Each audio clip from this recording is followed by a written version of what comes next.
Okay, it's 10:30, and good morning to another Saturday Morning Live.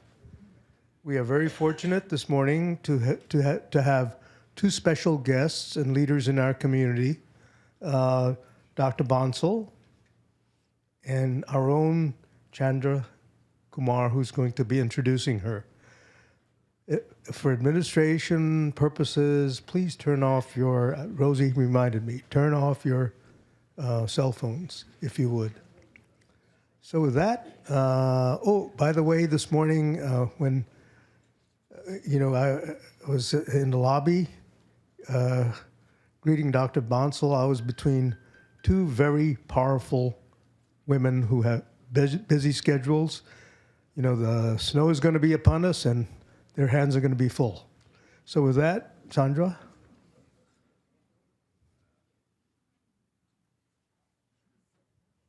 You are too gracious. Thank you. Thank you. I appreciate that. And I've been asked before I get started to get clarity on the heating situation if I'm knocking on wood, if the power were to go out. I'm verifying because when you have multiple buildings, I want to make sure each one is slightly different. So we're getting an answer for you, and we will let you know. And we have about 70 individuals from our team that are spending the night here, making sure that all of our systems go to the ability that we can control. So we are prepared, so it is going to be a little bit of a slumber party. Somebody was asking about hot chocolate and marshmallows, and I love that idea. I love it. So we'll get that answer to you. There's a side of me that wants to say, good morning, GHA. It's Saturday Morning Live. I've wanted to say that for so long. Thank you. What a wonderful turnout. Thank you. And I know you're not here to hear me. I'm here to, and I have the privilege of introducing Dr. Rina Bansal. And thank you, Fred, for this amazing opportunity. And all of you that are consummate learners, and you really are the inspiration for myself and many of us, that we see you as our residents. That you're here, you're involved in this committee that puts us together. So great gratitude to the committee, and the fact that you want to continue to learn and connect with the community in general outside of Goodwin House Alexandria is important too. And that inspiration is really important because I also understand it is the vision of Inova Health Systems to bring really a new, dramatically different hospital to Alexandria under the leadership of Dr. Bansal. And I know that there's already a lot of excitement about that. She is the president of Inova Alexandria Hospital and also the senior vice president of Inova System. And really in a world of globalism, it's rare to find that you are going to have such innovators and be homegrown innovators in a community close by. And having Inova being here in the West End and having Goodwin House Alexandria and Goodwin House just being part of that is so important, because the amount of resources and infrastructure and services, whether it's senior services or whether it's healthcare and it's enhancing lives, that's going to be happening on the West End.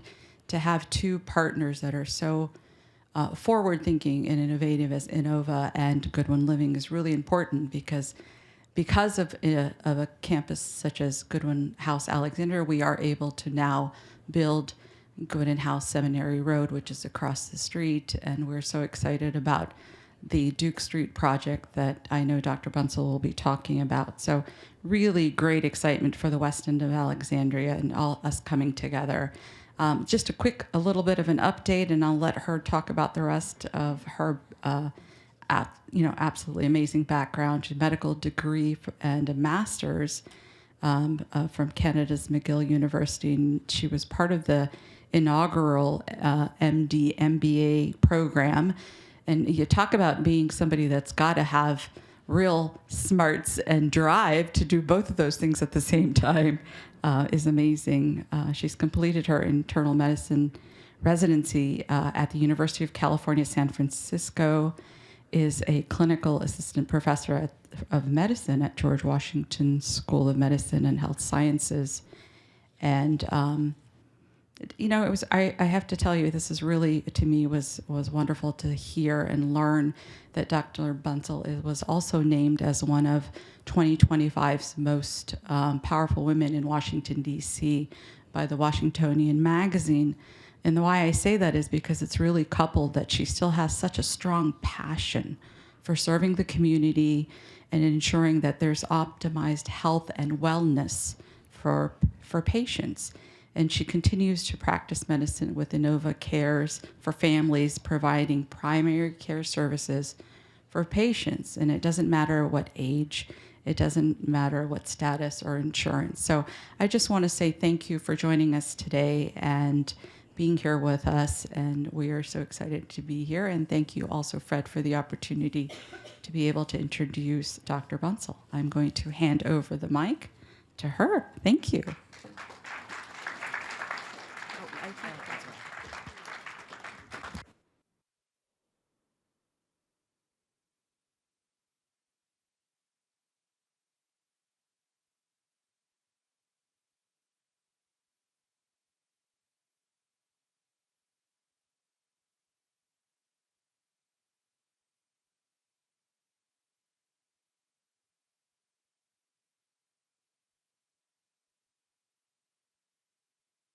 Okay, better? All right. I will restart. Well, good morning. Good morning. Before I get started, I do want to introduce Shannon Hiskey, who is the director for the Eastern Region Philanthropy team. She's here with me today, and she brought along some poster boards that will give you a representation of what we're looking to build in the Eastern region, and I will be sharing all of that. I want to start off by thanking Mr. Peng for having me back. I think I was here probably 5 years ago now, so must have done something right that I got asked to come back. And thank you, Chandra, for that amazing introduction. As Chandra said, I am a physician by training. I've been with the Inova Health System now for 18 years. Started off at Fairfax Hospital taking care of patients. My intention was not to become a hospital president. My intention was to go back to a developing country and start a nonprofit. But slowly and unintentionally went into leadership and truly have the privilege and honor to be. Everything okay? Yes? Okay. Is it hard to hear back there? Yes? Maybe if I come in the middle? That's better? Okay. Maybe. Okay. Maybe come a bit closer. Is that better? Yes? Okay. All right. And so I truly have the privilege and honor of being the president of Alexandria Hospital. The reason I say that is having worked in many, many different hospitals, you cannot buy the love that the community has for its hospital outside of Alexandria. We've been in the community for 153 years and are proud to be building 2 new facilities that will continue to serve our community. Before I start talking about our new facilities, I do want to do a brief introduction to the health system as a whole. We have grown and evolved a ton over the last 8 to 10 years, so just wanted to share where we are now. Then we'll talk a little bit about Alexandria Hospital, and then I'll show you all the beautiful pictures for our campuses that are coming up and will be functional in 2028. Please raise your hand if you have any questions. And can everyone still hear me? Yes? Okay, perfect. All right. So first of all, just to start briefly, a little bit about the Inova Health System. So Inova is the largest nonprofit health system in Northern Virginia. We've been in Northern Virginia for over 60 plus years. This has 24,000 team members. We have 26,000 team members, and we serve over 1 million patients on an annual basis. Our mission is to provide world-class health care every time, every touch, to each person in every community we have the privilege to serve. And I know the Goodwin Living community is very similar in your mission. And I've always been impressed by how much you advocate for our residents. Uh-oh. Jennifer. Oh, goodness. OK. I think we've been having a lot of technical difficulties, but we will continue to power through the presentation. So we are the largest nonprofit health system in Northern Virginia, 26,000 team members strong, serve over 1 million patients on an annual basis. We have 5 hospitals across Northern Virginia and over 200 ambulatory sites. As I stated, our mission is to provide world-class health care every time, every touch to each person in every community we have the privilege to serve. And our vision is to be the leading health system in the country. This vision was set back in 2018, and I truly believe we have achieved our vision as of today. So in 2025, we were named by Press Ganey as the Health System of the Year. To be named the Health System of the Year across the country is a remarkable accomplishment, right? We have lots of great health systems in this country. So when our CEO spoke to the CEO of Press Ganey, he asked him, he said, why did you choose Inova as the Health System of the Year? And his answer was, because you really are aiming and achieving excellence as a system, right? And that is important, right? Because Fairfax Hospital has been our mothership for a very long time, right? We do amazing procedures there, open heart surgery, all the most recent procedures. But having one great hospital and 4 not so great hospitals around it doesn't really serve our community, right? And so what we've really been focused on is achieving excellence and providing exceptional patient care, no matter where you come. I know I did have an opportunity to speak with one of our leaders here, and she did share her experience from a few years ago at Alexandria Hospital, and obviously we did not meet the experience that we seek to meet. But part of it is our physical infrastructure, right? Part of it is the fact that we do have semi-private rooms, and when you are sick, you don't want to be in a room with someone else, and right? So when Dr. Jones came to Inova back in 2018, we desperately needed a new Alexandria hospital even back then. And I was a new hospital president. I met with him. I said, so when are we going to get our new hospital? He said, well, I don't think you're getting a new hospital. And I was like, okay, this is not going well, right? We're just starting. And so what really came out of that conversation was that we were going to be very strategic and very thoughtful in how we create new facilities in the Eastern region. This part of the Inova Health System is called the Eastern region, which is Alexandria Hospital and Mount Vernon Hospital. And so instead of just replacing the current Alexandria Hospital, we decided to build 2 brand new hospitals, right? And we built a health center in Oakville. I don't know if any of you here have heard about Oakville. You have? And did you have to go there? Oh, did you have to go to Oakville Health Center for care? Oh, yes. And oh, nice. And how's your experience been? Excellent. And how's the building? Beautiful. The building is beautiful, right? Much closer than the Fairfax campus. Yes. And so, our strategy is to be closer to the community, to provide that world-class health care to our community, but not having you have to go so far. So we actually brought 2 international design firms together called Enyart and Ballinger. Now, I went to medical school. I did not go to architecture school. So when you sit in these meetings and you're talking to these architects and they really talk you through how they think about creating buildings, it is phenomenal. Part of me actually wanted to go to school and become an architect, but that's not my forte. Point being that we were very intentional in designing our new campuses. I don't know are we able to log back in? Shannon, I can log in. Well, give me one quick second, because I do want to show you exactly what we're doing. Here, I'll come back there. Apologies for this, but One day I don't bring my laptop with me. I know.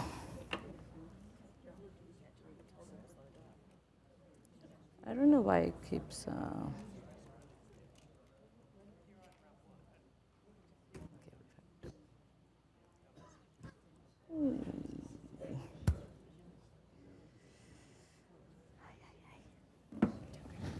I know. Do this if you're asleep, but still.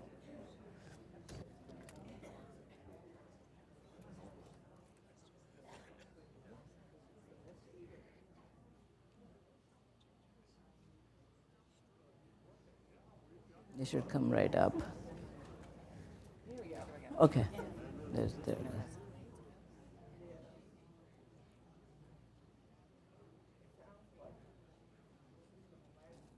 Thank you. Okay. All right, let's try this again. So I skipped over a lot, but we have 5 hospitals, 250 ambulatory offices, and then these are all the accolades that we have received in just the past year, right? So I shared with you Health System of the Year, which is a phenomenal recognition. Fairfax Hospital is named #1, both in the DC metro region and in the state of Virginia by US News and World Report. Alexandria Hospital is #7 in the DC metro region and #12 in the state of Virginia. All 5 hospitals that we have the magnet designation from the American Nurses Credentialing Center. What that means is that our nurses are commended for practicing evidence-based medicine. Our nurses have a seat at the table. They're part of our shared governance, and so they practice really the highest practice of nursing that you can see across the country. And it is rare for a health system to have all 5 hospitals that are magnet designated. This is a 2-year journey just to do the application, and then a very rigorous process to actually get the designation. Leapfrog is a national organization that grades hospitals. So you can get an A, a B, a C, sometimes even an F. I'm proud to say that 4 Inova hospitals are grade A hospitals, including Alexandria Hospital. And Alexandria Hospital has been a straight A hospital now for over 10 years. CMS stars, so this is the Center for Medicare and Medicaid Services. We are all 5-star hospitals across all of Inova. And then not only are we a great place to provide care, we're also a great place to, not only are we a great place to receive care, we're also a great place to provide care. So we've now been recognized for best places for nurses, best employer for women, for LGBTQ, for the veterans, as well as best in-state employers in the state of Virginia by Forbes magazine. So as you can see, this has really been a journey, right? You don't get all of these accomplishments in one day, but we truly are committed to excellence. You know, when you talk to Dr. Jones about excellence, and we perform in the top 10% or top 25% of the country in every metric, be that our employment metrics, be that our quality metrics, be that our financial metrics. But we are always aiming to be better than what we are today. Alexandria Hospital, I think a lot of you know this hospital, right? So we were founded back in 1872 by a woman, right? And that is phenomenal. And so I am truly proud to be the president of a hospital that was founded by women. I know we have some residents here who are part of the Twigs, right? And then we have some residents here who are part of the Board of Lady Managers, which was the founding auxiliary for Inova Alexandria Hospital. And this is what I meant when I said in the beginning that it's rare to find a hospital that is so loved by its community, right? And that is why I truly love what I do, and it fulfills my passion of serving a community. It's not working again. Oh, there we go. Okay. This is a 150th year video. Let's see if you can play it.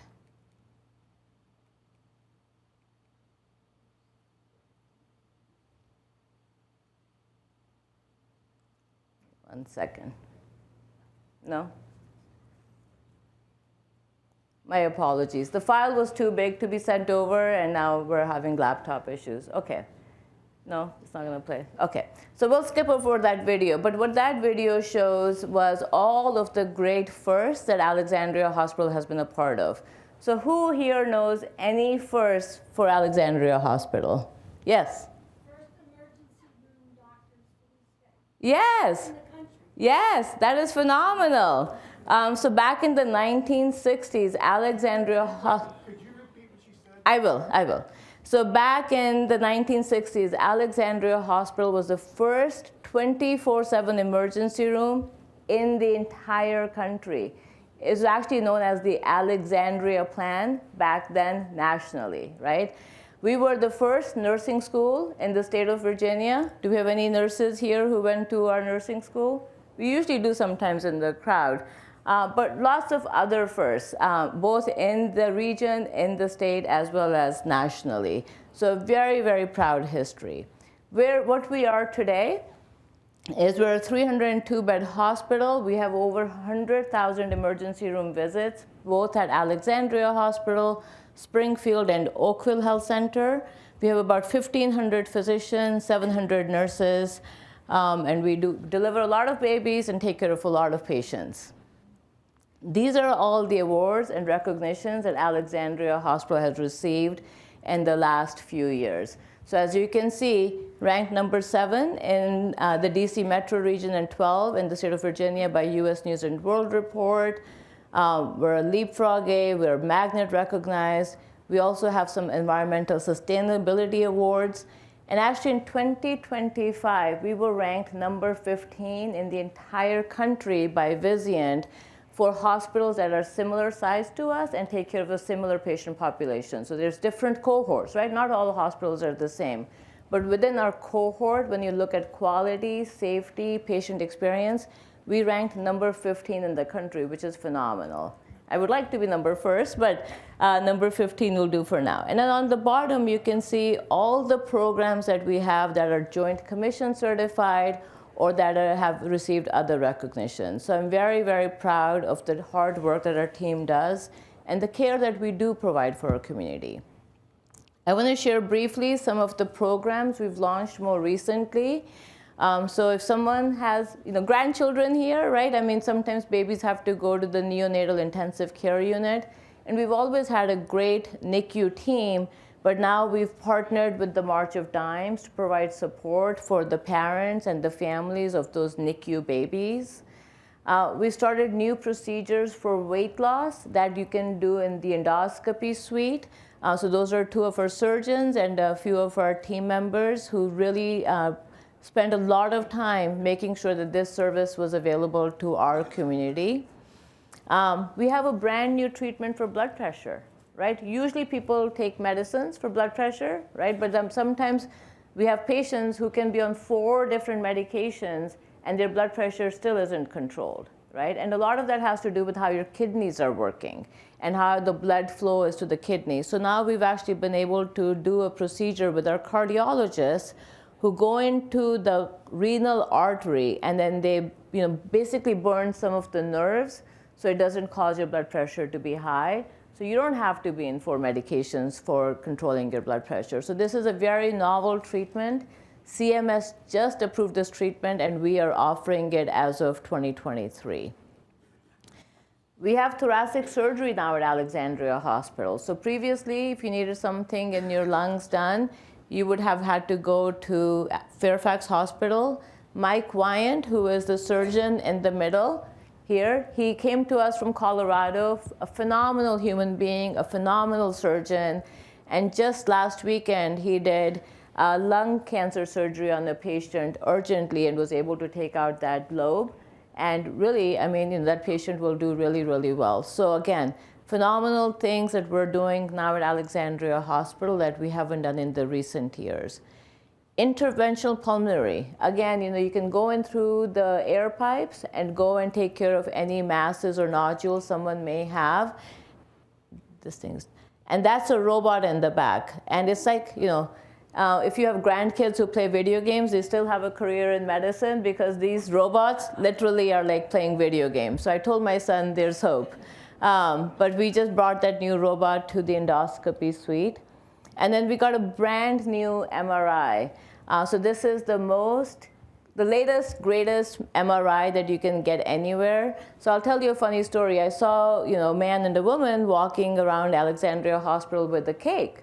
So I thought someone had had a baby, they were here to congratulate the family. It was actually the inauguration for the MRI. So I was like, so we've had a very expensive baby. It's $1.5 million.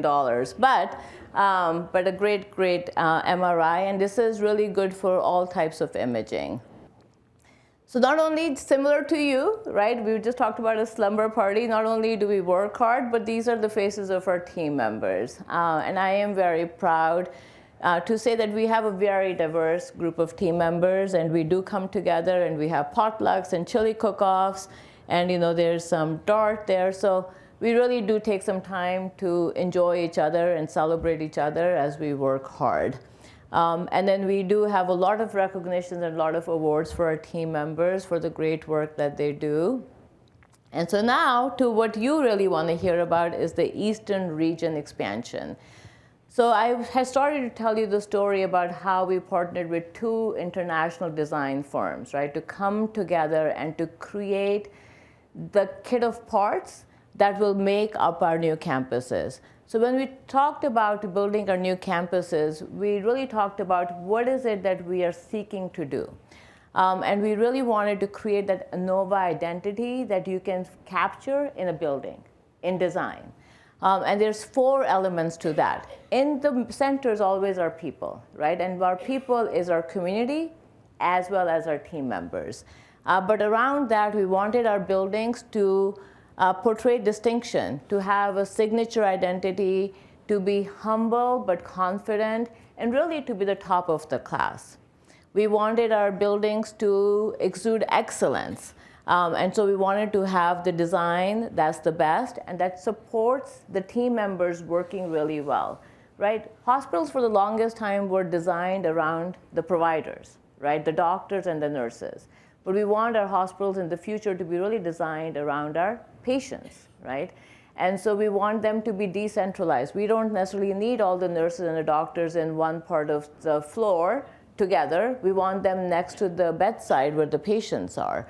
And so how do we create that design? We want it to be civic, where it's inviting, it's open, there's lots of green spaces, and then we want it to be restorative, right? So we wanted to create that feeling of calm, a feeling of wellness, of warmth, something that's inviting. There's a lot of natural light, and that are easy to navigate, right? It took me 6 months to figure out how to get around Fairfax Hospital when I worked there, right? I can't imagine what our patients do and our visitors do when you walk into a hospital. So we really wanted wayfinding to be something that's easy to do.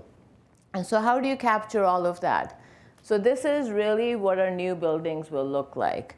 And so what you can see, I will start off with sort of the outside, right? When you look at the middle top picture, you can see the entrance that is very open, that is very inviting. We use a lot of wood in our entrances to make it look beautiful. As you go into the parts of, and you can see the picture at nighttime, right? So you can see a lot of glass and just the brightness that exists inside the building. When you look at the lobby, which is the far upper corner right, you can see again the curved awnings, the light from the outside, and a sense of being very open and very inviting. So there's a lot of architectural elements, and you can see that these are all going to be pulled together in all of our new campuses. So right, all the new buildings will look very similar, just in different scale. So this is the health center that you had the privilege of seeing a physician at. So we opened this back in November of 2024. This is on Route 1.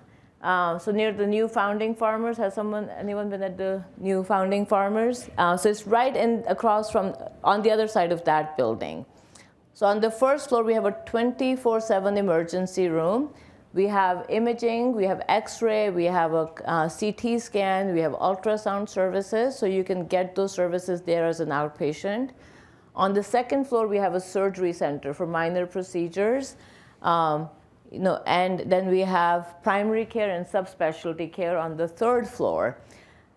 Within a year, we've seen over 50,000 patients at this facility. Recently at a quality committee, when you think of a freestanding emergency room, you think, colds and little cuts and, abrasions. We had 2 cases. We had a gunshot wound case that went there. So there was someone who got, shot in Alexandria. The police department put them in the back of their car because it was going to take a little longer to get EMS to come. They drove that patient to that emergency room. Our emergency room physicians were able to actually care for that patient and then stabilize them and transfer them to Fairfax. We had another kid with an aspiring baseball career who got hit in the eye with the baseball, developed a huge blood clot behind the eye. The eye was popping out, and they actually cut the side of the eye to release the blood, right? So both those things, I know these are a little gory, sorry, but point being that this emergency room is a full functioning emergency room, and so you really can go there for emergencies. And if someone needs to get admitted, then they would get admitted at Alexandria Hospital. So this is our brand new health center.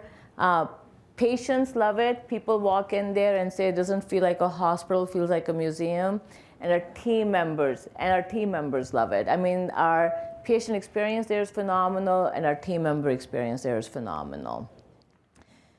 So the building is so beautiful and so well designed that it's actually received 8 architectural awards. And so that really does speak to our commitment to creating exceptional physical structures that provide exceptional patient care. So our 2 new campuses that are now being built, and if anyone's gone down 395, they're very visible from 395 now. So you have the Alexandria campus, which is down Duke Street, and then the Franconia Springfield campus, which is on Walker Lane.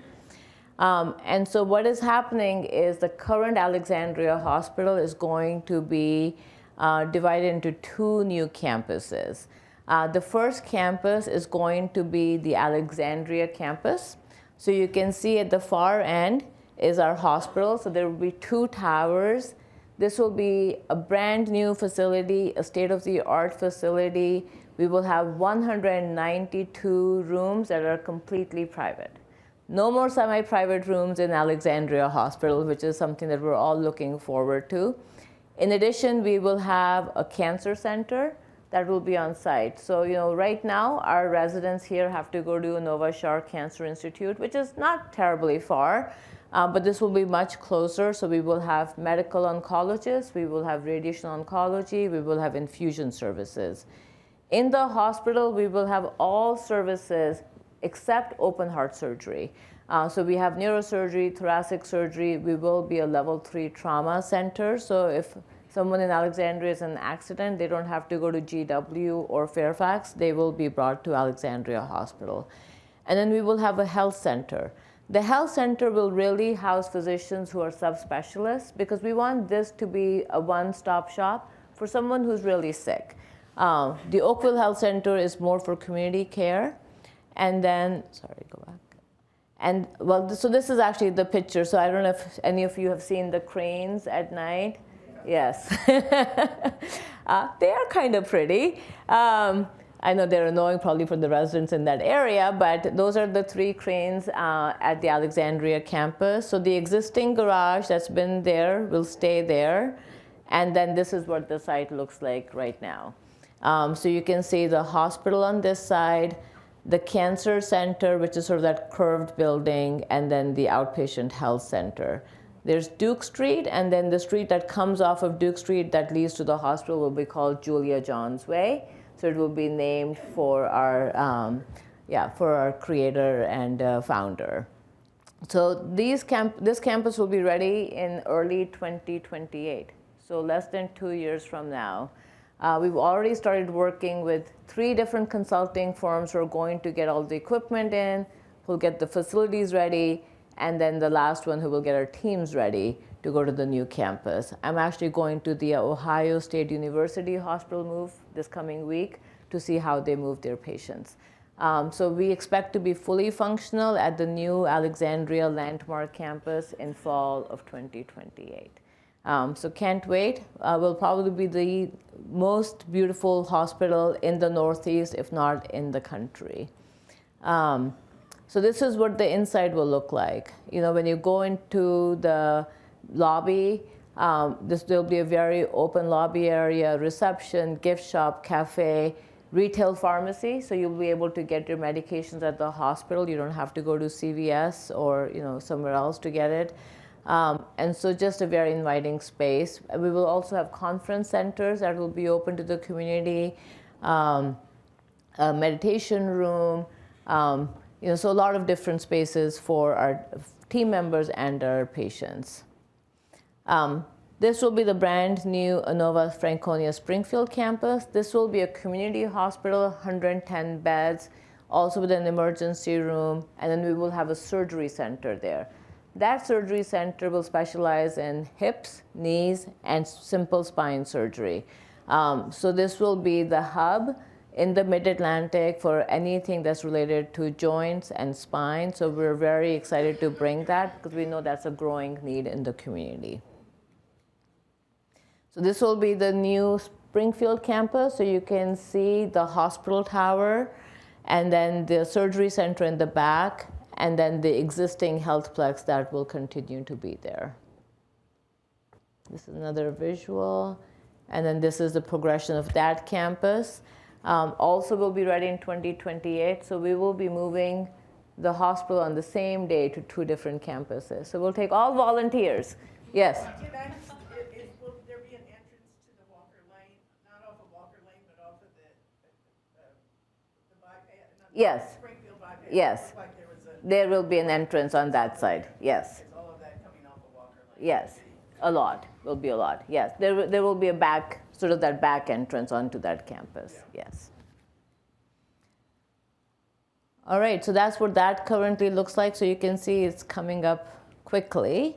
And that is the hospital entrance for Franconia Springfield. So you can see the same elements, right? The awning, the glass, the very open spaces, and then just some more pictures. Oh, so this actually will be the inpatient areas. These will be all same in all of the hospitals. So you can see that, again, the signs outside the room will be digital. Right now we write it on a piece of paper, and then it gets messy, and then you don't know if the patient has on isolation or what else is going on. So it'll be HIPAA compliant, but it will be visible on a digital sign. And inside the room, you will have a digital whiteboard, right? So it's not going to be a nurse scribbling on the board, here's your care plan. Everything will be on the screen, and a lot of that information will get pulled from Epic. We will have decentralized nursing stations so that the nurses are closest to the patients that they're taking care of. And then all of the personal protective equipment will be within the cabinets that are within the wall versus having these things that are sitting in the hallways as it exists now. So very clean open spaces. So this will be the inpatient room. It's a highly technological room. So even the blinds can be controlled with your remote control on your bed. It's like a hotel room. I think people will never want to leave. But it'll be beautiful. And so then you have your big screen at the front, which is a TV, but it can also it'll tell you who your doctor is, what your care plan is, what time your procedure is. Plenty of space for the family members. Family members can actually spend the night. And so, again, much more accommodating than our current campus. What Dr. Jones says, sometimes we provide grade A care in a grade C building. And that is currently a limitation for us. I do love my current hospital, but we're very excited to be in a new building. Again, these are the entryways. And all of the furniture will be standardized across all new campuses. We've chosen colors that are appealing, that are really sort of bring in that nature, the colors of the sun, the foliage, and water into the building. Just briefly, I want to say, and Shannon is here, we can't do this on our own, right? This is a $2.5 billion investment in just the buildings, right? Not including the staff, not including all of the other things that come with it. So as an organization, we give a lot to the community, but the community also supports us. So in January of 2023, we started a campaign called Do More Together. It was a $500 million campaign, and we've actually already raised more than half of that. So very thankful to our generous community for supporting us. And a lot of this money goes back, obviously, to our patients, developing programs that really bring state-of-the-art, exceptional patient care to our community. The one thing that we used to see previously is people from our community going to Hopkins, going to Duke to get health care, right? And again, those are things that are okay to do, but we want to be able to meet those needs. And so now we're actually seeing that people are coming into Northern Virginia to get their care from other places. So our market share in Northern Virginia has grown by almost 6%. And some of that is people coming to us from other parts of the country. We actually take a lot of transfers now from other parts of the state. Patients who need higher acuity care are coming to Inova, and our policy is that we will always say yes. You will not see Inova Hospital go on diversion. We never close our doors. We're always open. Right now, we probably have 300 more patients within our system than beds, right? Now, those patients are in beds, don't get me wrong. But meaning that we're functioning at 110 to 120% capacity on a daily basis, and we take pride in doing that. We take pride in not letting our patients, making our patients or having our patients go elsewhere. We worked with our EMS leaders, and our drop-off times by ambulance is less than 10 minutes. We have the fastest time from ambulance to be accepted in the emergency room in the region, specifically at Alexandria Hospital. And I know those are things that are very important. Used to be our patients in the emergency room would have to wait for a bed upstairs, right? Now it's rare that a patient takes more than an hour from the time the order is put in to the time you're upstairs. We have transport, we have nurses, we have all different types of people who are really focused on making sure that patient gets upstairs as quickly as possible. And so if you were interested in supporting the new campuses or having your name as part of the new campuses, there are opportunities. And if you have questions or inquiries, happy to talk about it offline. And then I want to open it up for questions. I hope this was interesting and helpful. Yes?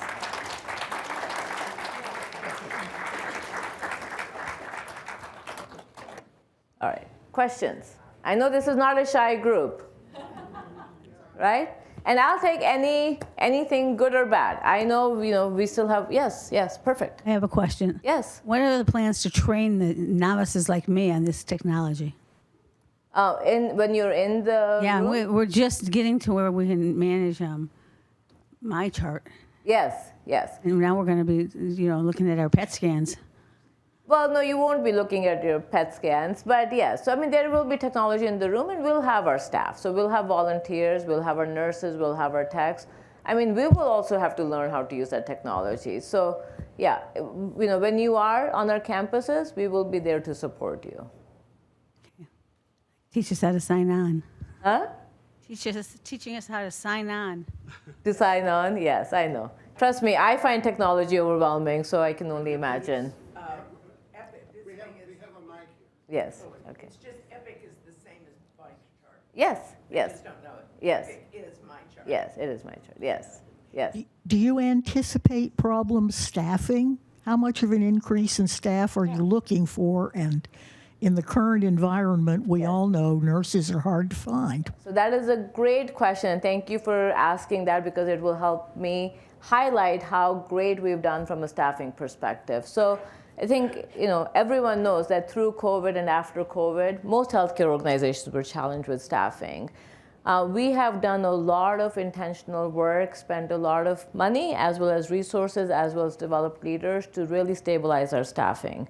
So when we look at staffing, we look at turnover, right? How many people are leaving the organization? We look at two metrics. We look at first-year turnover, because that really speaks to how well we're hiring and how well we're connecting with our team members. And then we look at overall turnover. I'm very proud to say that our overall turnover for all of Inova, including Alexandria Hospital, is 11%. Industry standard right now for healthcare is about 16 to 17%. When you look at first-year turnover, industry benchmark right now is around 20+%, and we were at about 14% total across the entire Inova health system. Alexandria Hospital actually had the lowest turnover for first-year turnover. So point being, our vacancy rate for nursing is about 3 to 4%. Our turnover is around 11%. So we are a very stable organization from an employee and team member perspective. And we actually just got awarded the Glassdoor Award. So Glassdoor is an online forum where employees can go in and leave comments and can say my organization's great or my organization's terrible, and probably say way more than that. We did not used to be good on Glassdoor, I would say probably 7 to 8 years ago. We were actually just recognized as one of the top companies nationally based on feedback from our team members. So it's one thing to get accolades from external organizations. It's another to have your own team members singing your praises that gets you an award. So we are doing very well from a recruitment as well as a retention perspective. We approximate just for the hospital that we'll probably need an additional 400 plus team members, because we have the current scope and we're just splitting into 2/3 and 1/3, but we will need more. And so we're already starting to work with our talent acquisition team and our human resources team to do that. So just yesterday, we started to look at how many people we'll need. But we do very well. This is a good area. It is an expensive area, so affordable housing or workforce housing is important. And the landmark campus will have some workforce housing on it as well. And I think that's the other thing about Alexandria, right? When I meet with the mayor on a quarterly basis, these are the things we're talking about, right? How do we make this community to be more affordable so we can actually attract younger people who want to live here and who want to work here? But we're confident and we're doing really well. And I love rounding in the hospital. In fact, I'm going to go there after here. But on Christmas, I came in to hand out cookies to my team members, right? I mean, my kids opened their presents, then they're on their devices. So I actually went to the hospital and had cookies. And everyone was so happy, right? And to be working on a holiday, taking care of your community and your patients, and to be happy and smiling. And I can show you pictures. I mean, it brought me more joy than I think I brought them by rounding, because it just made me happy to see people who are happy to be doing the work that we need for them to do every day. I mean, you have 70 people staying overnight. We, I think, have about the same staying at the hospital. They will stay through tonight until tomorrow. It used to be that people were burnt out, and burnout is still a reality, but it's much better than it used to be. Inova as a health system provides LERA, which is an online platform for therapy and coaching services.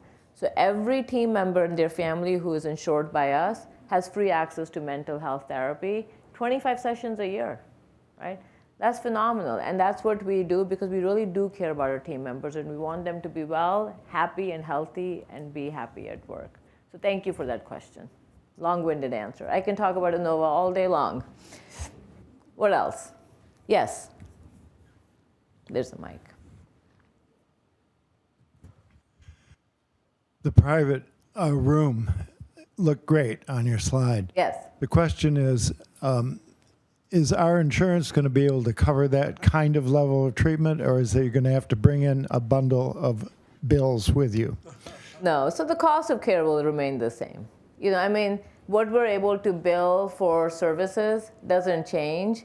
And so it is a huge investment on our part because that's not cost that you recover from operations per se, right? It's not from the billing. If you come in for pneumonia, what is charged today will be the same that's charged at the future campuses, right? Those are set by the payers.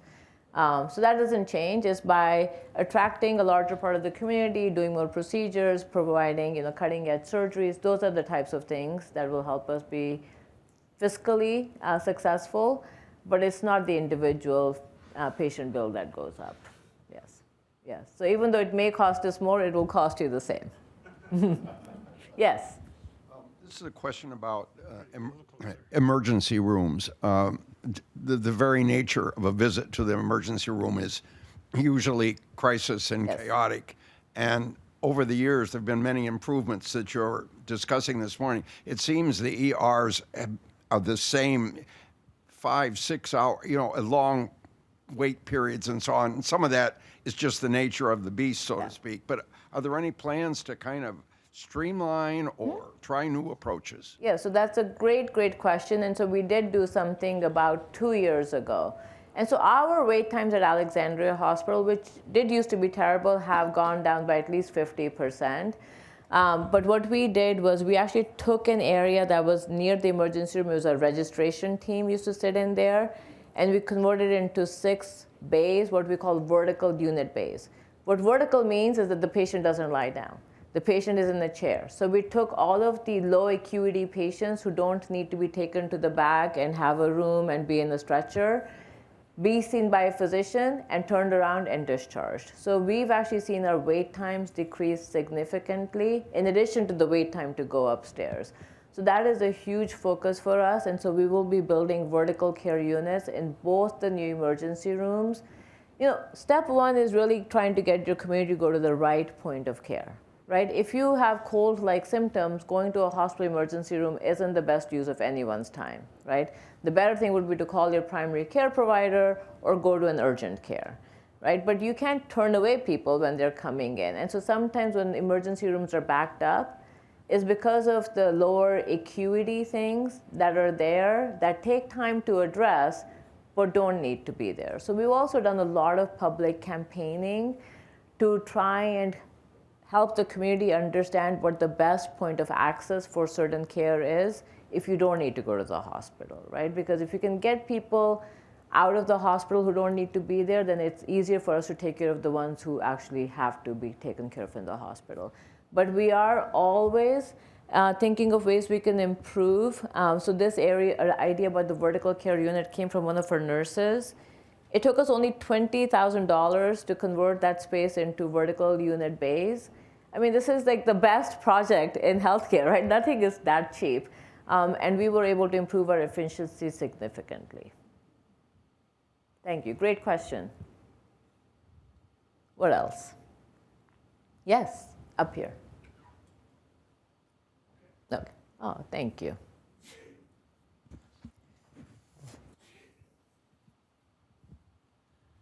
Are the number of handicap parking spaces going to increase at both locations?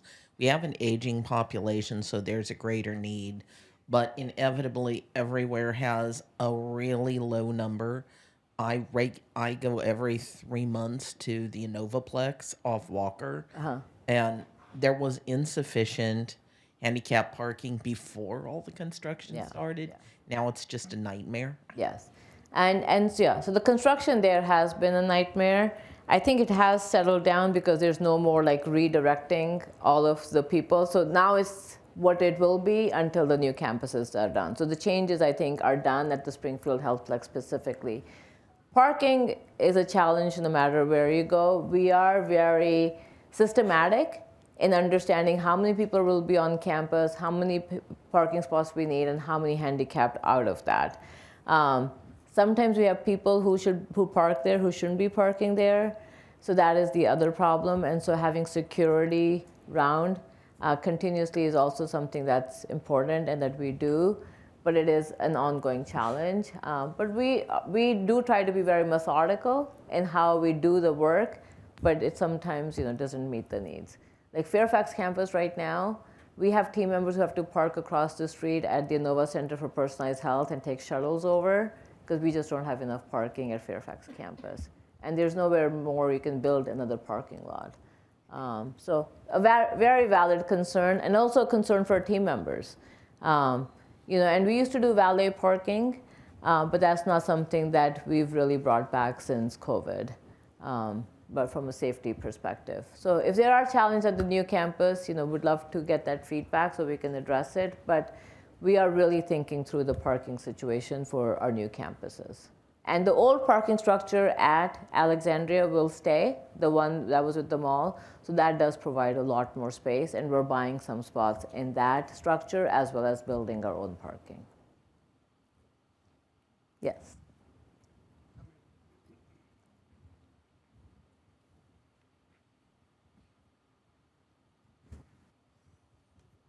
First of all, thank you for a great, clear presentation. Very much appreciated. As I was watching the presentation or listening about the issues of physical care, it occurred to me about what happens when someone comes in with mental health issues.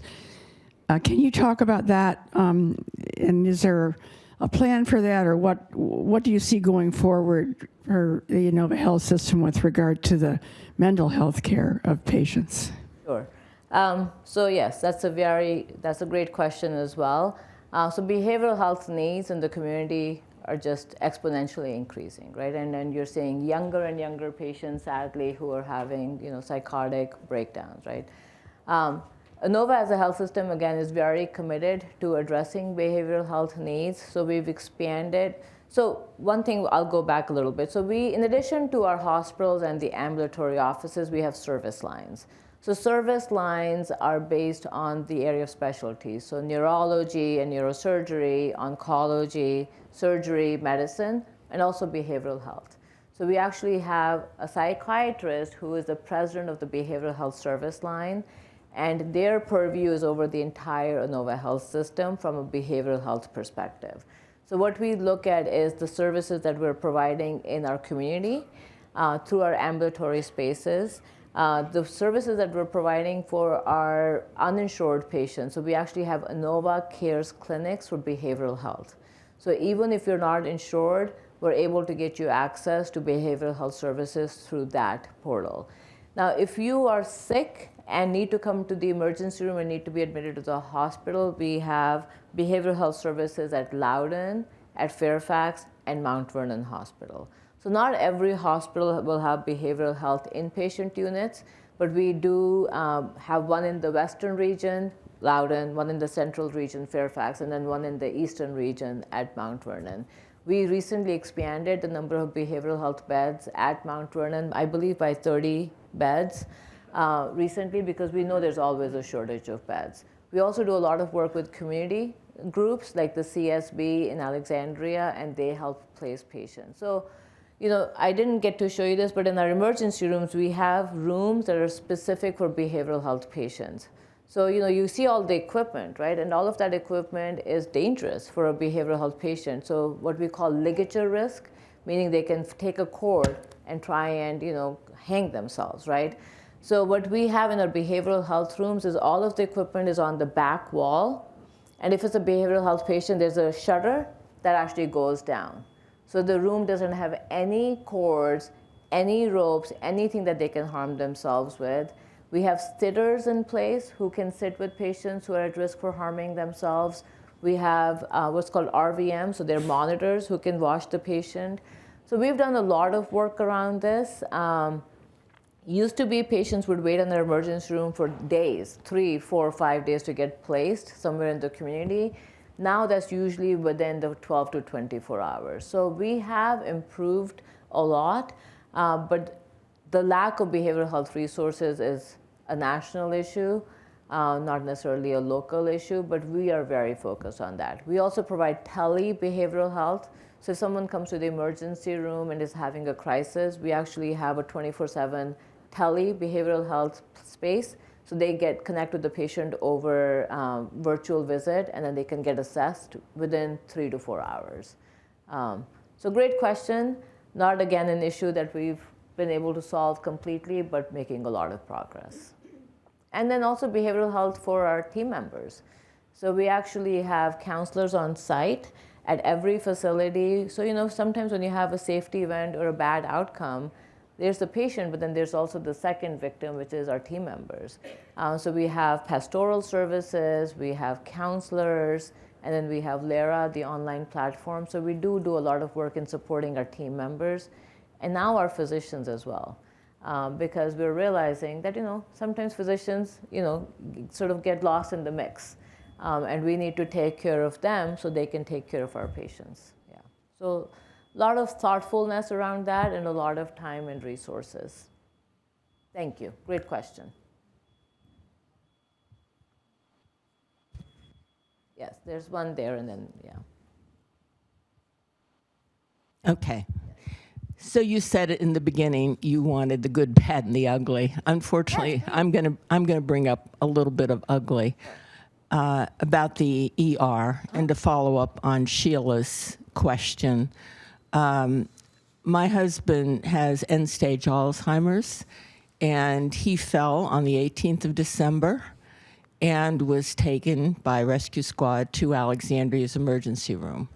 Myself and my husband's best friend of 80 years went to the emergency room, and it took us 3 times to be taken to where my husband was.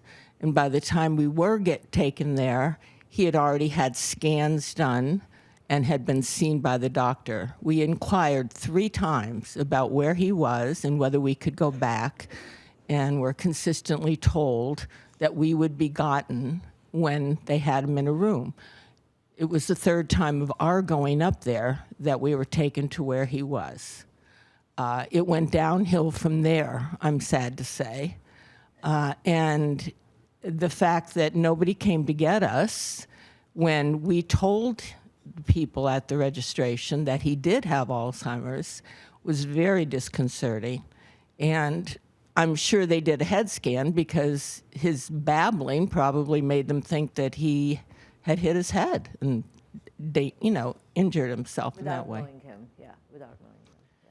So I hope that that's one of the things that are addressed as far as the ER. First of all, I do apologize for the experience that you had. As I said, our goal is to provide world-class, exceptional health care. And I know we deliver that, but it's not 100%. And so this type of input and feedback is very important because we do take those stories and feedback and go back to our teams and share that with our teams. And really, again, what I talk to my teams about is we need to treat everyone who comes under care as our family members, right? And that's the humanity that we always have to connect to and the purpose that we have to connect to. So I'll be happy to talk to you after this and get the name of your husband so that we can go back and take a look. I mean, it was a recent incident, so I do want to be able to provide that feedback to our team members. It is important to understand what the patient's baseline status is, right? I mean, I'm an internal medicine doctor by training, so I worked in a hospital at Fairfax taking care of the same type of patients.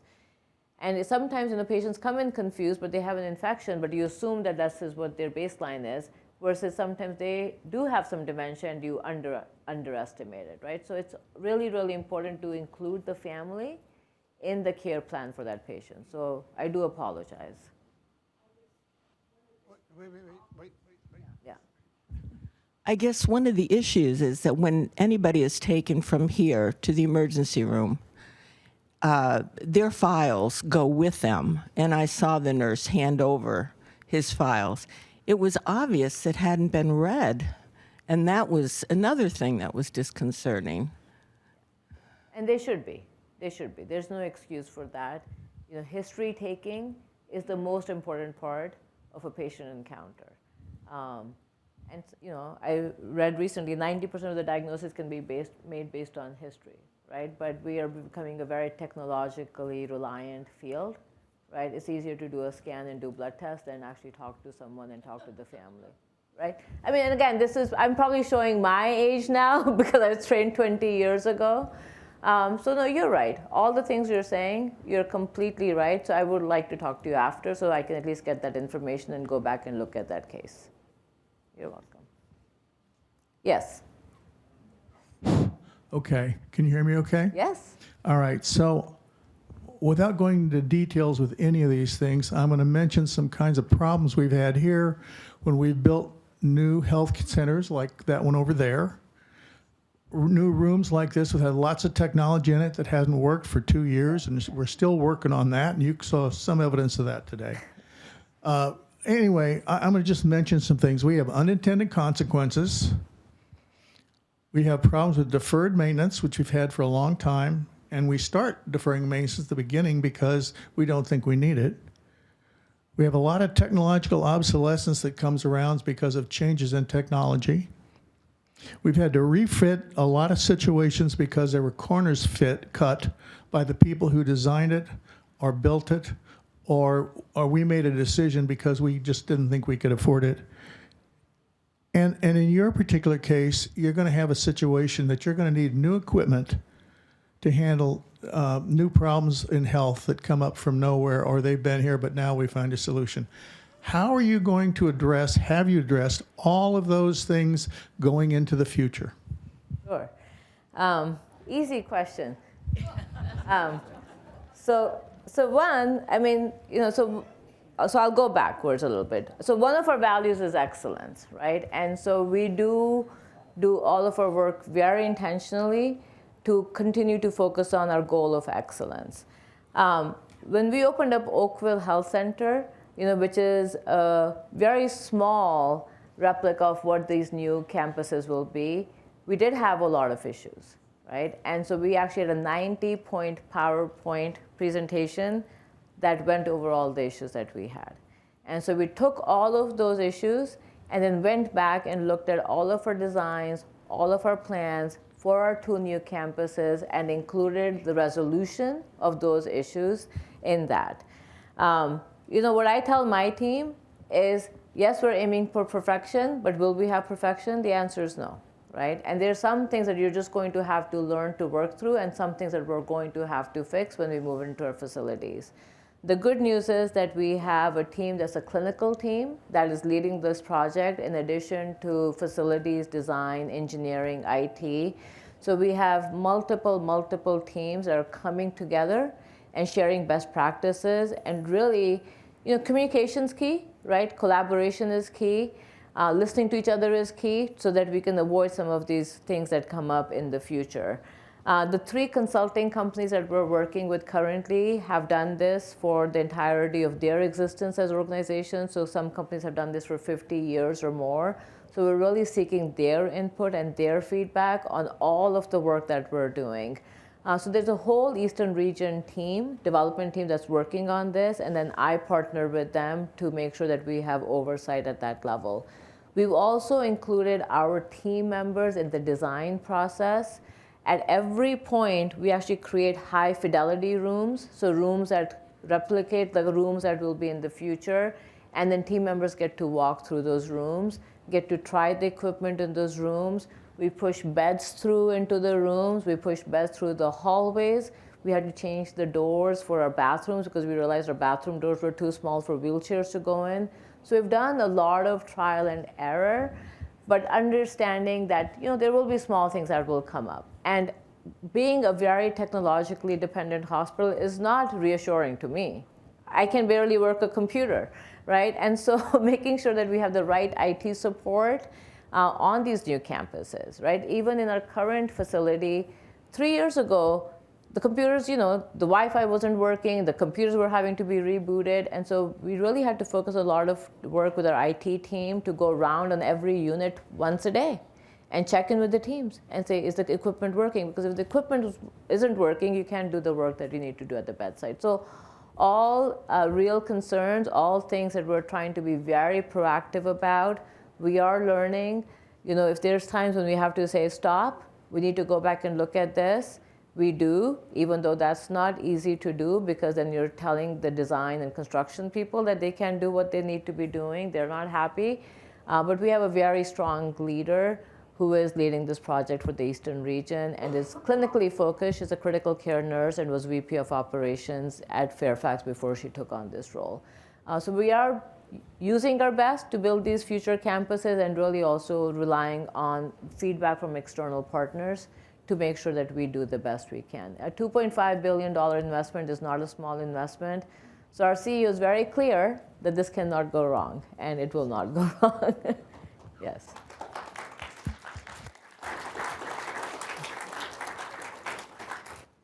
Thank you, Dr. Bansal. I really appreciate the presentation and all of the information, and we know we are in good hands. I personally have had really exceptional experiences, and I live in Maryland, and we brought our father to Inova for care. So real gratitude. And as I started and kicked off, it's great to have such a partnership with an innovative organization, and how it impacts you, our residents that we serve, is really important. So thank you for all that you do, and thank you for sharing this. I know that we had some really good questions, and I think you're going to connect with someone, but please let me also know if there's any other questions further that I can forward. I can send them to you. Yes, of course. I also have one piece of information that I want to share. The heat, I wanted to confirm because each of my campuses are a little bit different.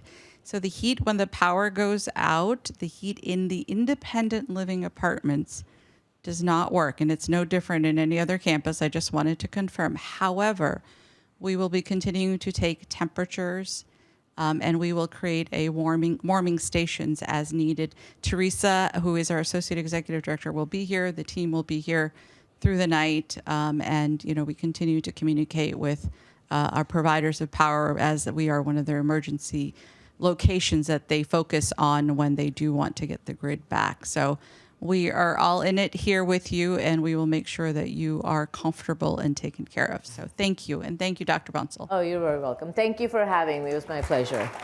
Yeah.